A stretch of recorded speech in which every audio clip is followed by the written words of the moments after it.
Hazrat Imran bin Hussain radiyallahu anhu said, "There is no spell but for an evil eye and bite of a poisonous animal." So I, Hussain, mentioned it to Sayyid bin Jubair.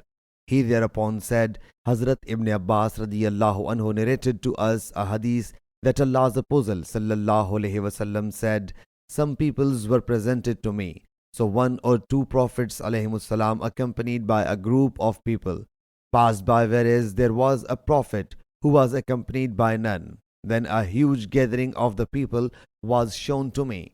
I thereupon asked, Who are they? Is it my ummah? It was said, It is Hazrat Moosa alayhi salam and his followers. Thereafter it was said, Look at the horizon. Lo, and behold, there were people filling the horizon. It was then said, Pass your glance here and there at the horizons of the sky. When I saw, I found the flock of people covering the horizon from all sides. It was said, It is your ummah, and 70,000 of them will enter paradise without reckoning.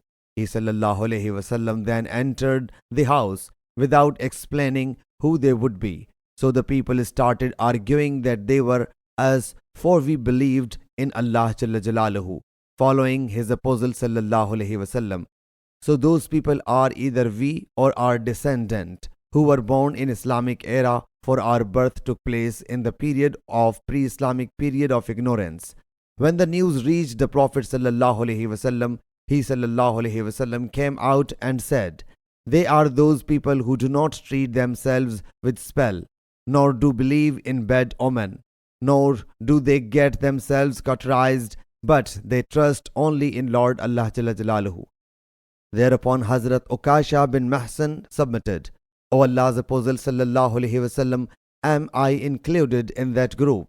He sallallahu alaihi wasallam said, Yes. Thereafter another companion got up and submitted, Am I also one of them? He sallallahu alaihi wasallam thereupon said, Ukasha has preceded you. Sahih Bukhari, Hadith number 5705.